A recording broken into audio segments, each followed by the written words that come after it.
Hey guys, Sirak here. Today we'll be doing an overview of one of my Lord of the Ring maps, the Battle for Middle-earth. More specifically, the Goblins overview.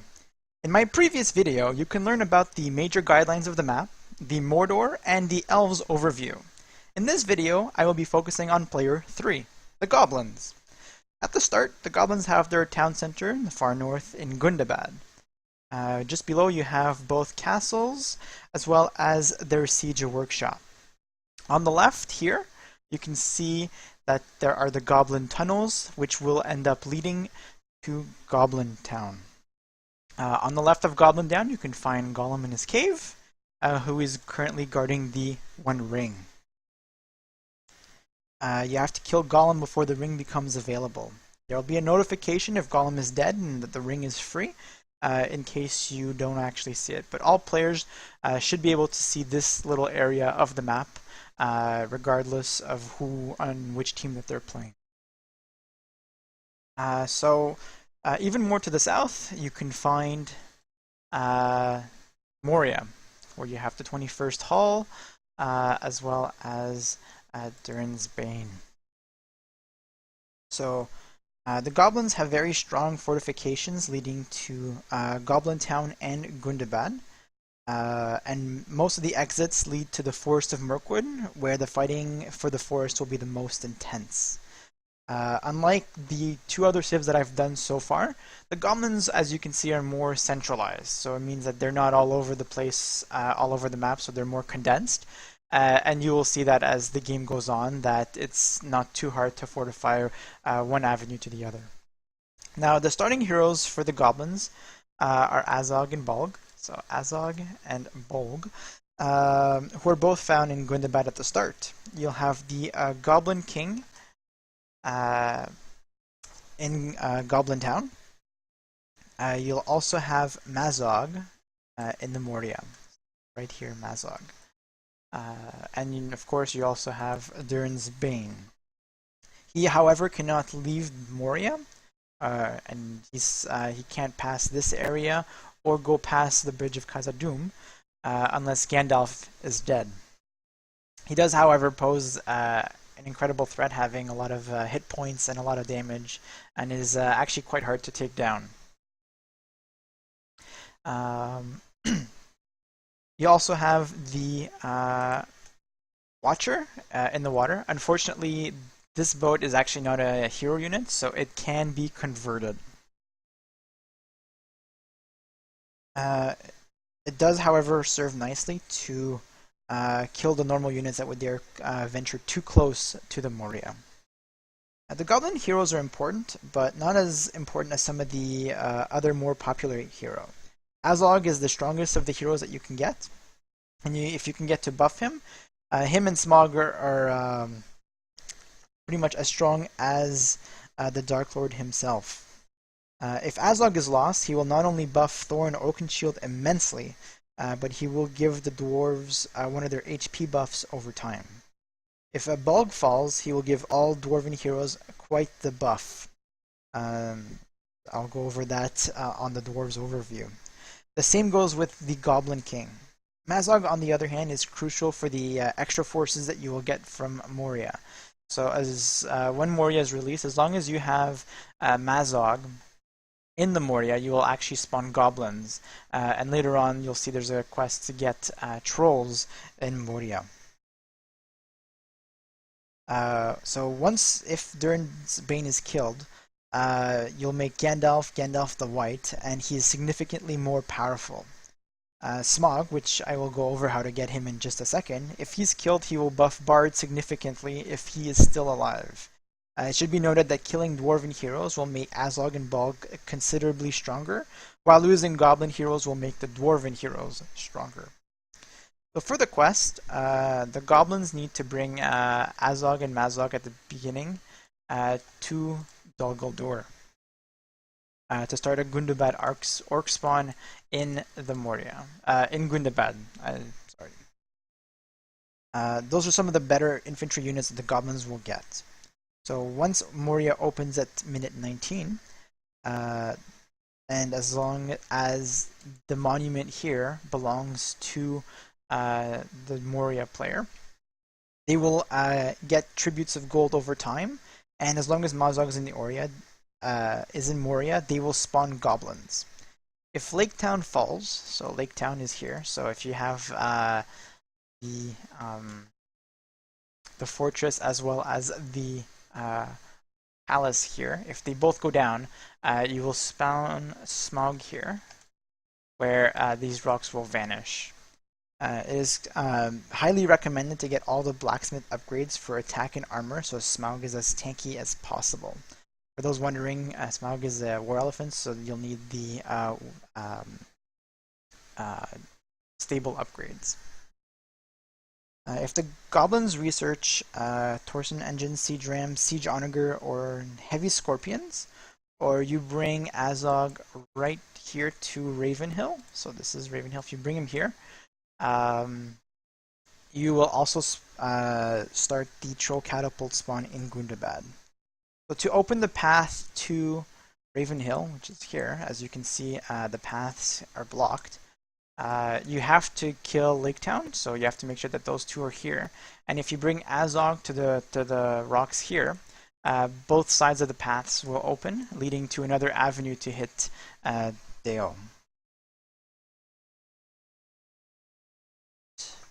And the last quest that they have is when Mordor has Khamul. So in my Mordor overview, we go over the conditions of what happens to get Khamul. If you bring Khamul and Mazog to Dol Guldur, and then bring Mazog back to the Moria, he will not only spawn goblins, but cave trolls as well. The last quest is to kill King Thranduil, which is in Mirkwood, so him, right here. We'll also spawn the Fire Drakes in Gundabad. Now the last two quests that are mentioned are quite important, as this is how the goblins get their most powerful units. You can see that the goblins will make the most out of their siege workshop, as torsion engines is a quite strong technology for their rams and onagers. However, you will also face fierce resistance, as the dwarves will have 2 siege workshop, as well as the elves in Mirkwood having the 1.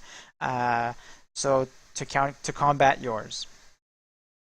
If they're using their siege to keep you as the goblins contained, that means that they're not using them elsewhere to push on other places, and your allies will have a much easier time wherever they're hitting. Some of the quests the goblins have to complete to get their HP buff start with killing Erebor. So killing the castle and palace here in the Lonely Mountain will give their goblins an HP bonus. You'll also want to kill Thorin Oakenshield. So Thorin Oakenshield right here.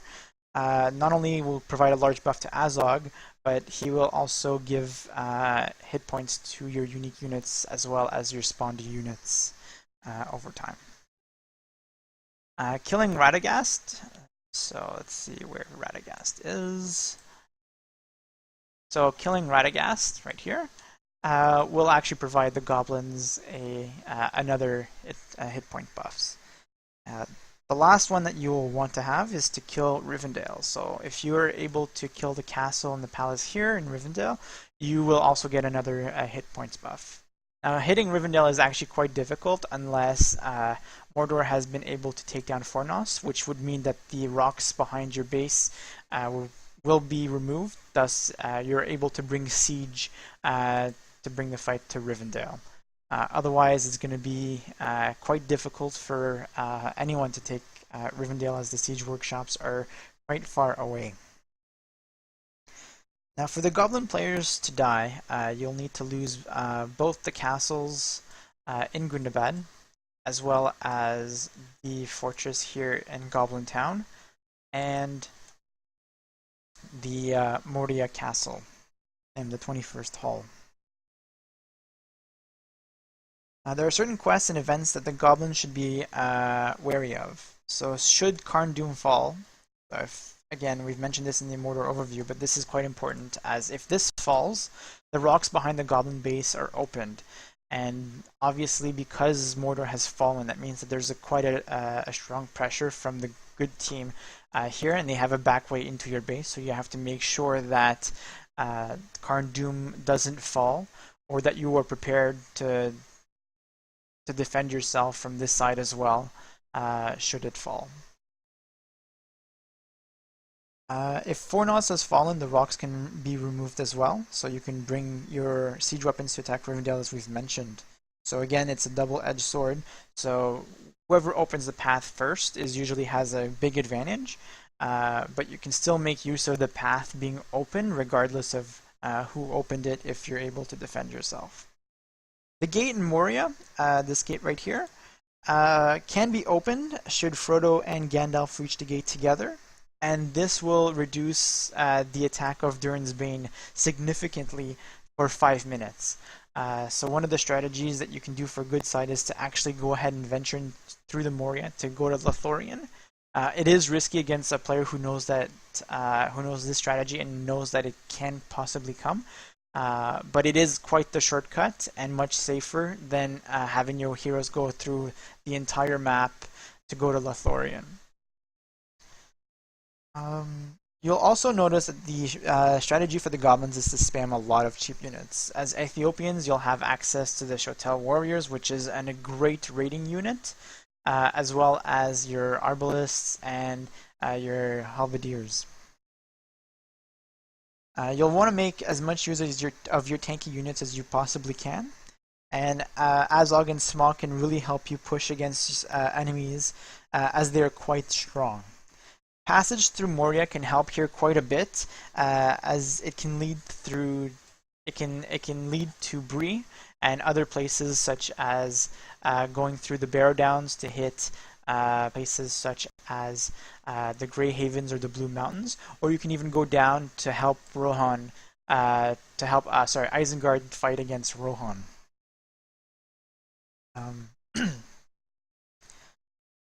The elves will also make quick work of your goblins, so make sure that you're ready to counter those with your own archers or siege weapons. Making the dwarves use their siege engines against you and keeping the elves busy in the forest are actually quite crucial for you to win in the north. The evil men player in Mordor also have quests that benefit you should the north fall, so if they're able to take Lothlorien or Mirkwood or even some of the dwarves, and so by you hitting them from one side and the other players hitting them from the other side, you can easily gain an advantage as the player will not be able to respond to both attacks as quickly as it should. Lastly, you can use your speed on fast goblins to hit places that are less defended for sneak attacks. But if you actually have any hit point buffs on any of your goblins, they will become quite a deadly force. Can you imagine Shotels with double the hit points? That is quite deadly. I've been also told by some so-called friends to remind the goblin players to build a lumber camp at the start, since they do not start with one. And so for those who absolutely must get double bit axe before you hit Castle Age, you do not start with a lumber camp, so it's actually a good idea to build one. And I usually build mine right there. So I think that's it for the goblins. I will see you next time with an overview on Rohan.